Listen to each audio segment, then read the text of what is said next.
சிவகங்கையில் 4 மாத பச்சிளம் குழந்தை கட்டைப்பையில் சடலமாக கிடந்த சம்பவத்தில் நெஞ்சை பதற வைக்கும் பகீர் பின்னணி வெளியாகியுள்ளது.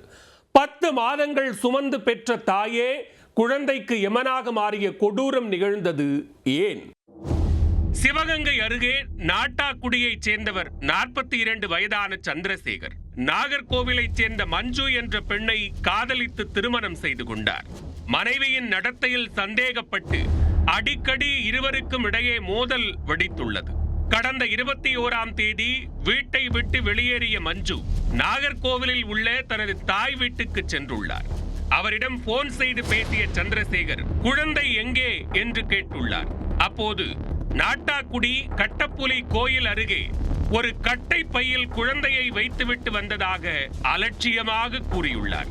மறுநாள் 22ஆம் தேதி சந்திரசேகர் அங்கு சென்று பார்த்தபோது குழந்தை கட்டை பையில் இறந்த நிலையில் கிடந்ததைக் கண்டு அதிர்ந்து போயிருக்கிறார். குழந்தை இறந்தது குறித்து போலீசாருக்கு தகவல் தெரிவிக்காமல் உடலை அப்பகுதியிலேயே புதைத்துள்ளார். இந்த தகவல் திருப்பாச்சேத்தி போலீசாருக்கு தெரிய வந்ததும் சந்திரசேகரை பிடித்து விசாரித்துள்ளனர். கையுடன் குழந்தையை புதைத்த இடத்திற்கு அழைத்து சென்று கடந்த 23ஆம் தேதி உடலை தோண்டி எடுத்து அங்கேயே உடற்கூறாய்வு செய்யப்பட்டது. உடற்கூறாய்வு அறிக்கையின் முடிவில் குழந்தை இறப்பதற்கு முன்பு தலையில் காயம் ஏற்பட்டிருந்தது தெரிய வந்தது. சந்தேகமடைந்த போலீசார் நாகர்கோவிலுக்கு சென்ற மஞ்சுவை அழைத்து வந்து விசாரணை நடத்த முடிவு செய்திருந்தனர். ஆனால் அவரை தொடர்பு கொள்ள முடியாமல் போனதால் சந்தேகம் மேலும் வலுத்தது. போலீசிடம் சிக்காமல் மஞ்சு தண்ணி காட்டி வந்த நிலையில் லூர்து மைக்கேல் என்பவரிடம் செல்போனில் அடிக்கடி பேசியது தெரிய வந்துள்ளது.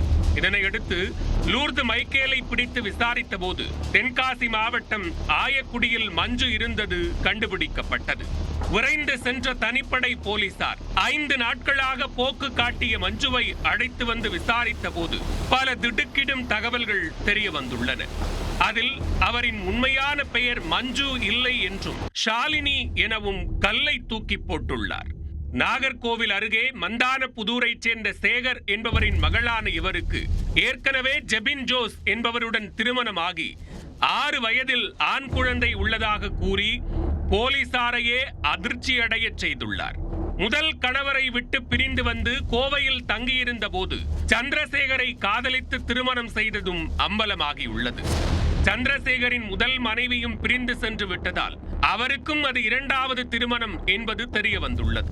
ஒரு கட்டத்தில் சந்திரசேகரிடம் தான் எதிர்பார்த்த பண வசதி இல்லாததால் அவரை கழற்றிவிட்டு வேறு ஒருவரை தேடியுள்ளார். அப்போது ரூபன் என்ற லூர்து மைக்கேலுக்கு நூல் விட்ட ஷாலினி அவரை 3வதாக திருமணம் செய்ய திட்டமிட்டிருந்ததை கேட்டு போலீசாருக்கே தலை சுற்றியுள்ளது. அதற்குள் தான் கர்ப்பமாகவே கருவை கலைக்க சென்றுள்ளார்.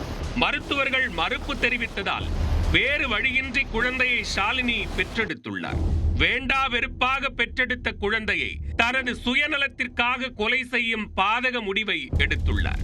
இதற்காக சமயம் பார்த்து காத்திருந்த ஷாலினி சம்பவத்தன்று நாட்டாக்குடி பகுதிக்கு குழந்தையை தூக்கிச் சென்றுள்ளார். அப்போது குழந்தையின் கால்களை பிடித்து பாறாங்கல்லில் அடித்துள்ளார். குழந்தை இறந்தவுடன் பையில் வைத்து துணியால் மூடிவிட்டு தப்பியோடிய பகீர் தகவல் வெளியாகியுள்ளது. குழந்தையை கொலை செய்த குற்றத்திற்காக மஞ்சு என்ற ஷாலினியையும் தடயத்தை மறைத்ததாக கணவர் சந்திரசேகர் மற்றும் அவரின் தாயார் காளிமுத்து ஆகிய 3 பேரும் கைது செய்யப்பட்டுள்ளனர். 25 வயதாகும் ஷாலினி 3வது திருமணத்திற்கு தடையாக இருப்பதாக எண்ணி பெற்ற குழந்தையையே ஈவு இரக்கமின்றி கொலை செய்த சம்பவம் அதிர்வலைகளை ஏற்படுத்தியுள்ளது. குழந்தையை கொல்ல துணிந்த இவர் வேறு யாரையும் ஏமாற்றி பல திருமணம் செய்து கல்யாண ராணியாக உலா வந்திருக்கலாம் என்ற கோணத்திலும் போலீசார் விசாரணையை தீவிரப்படுத்தியுள்ளனர்.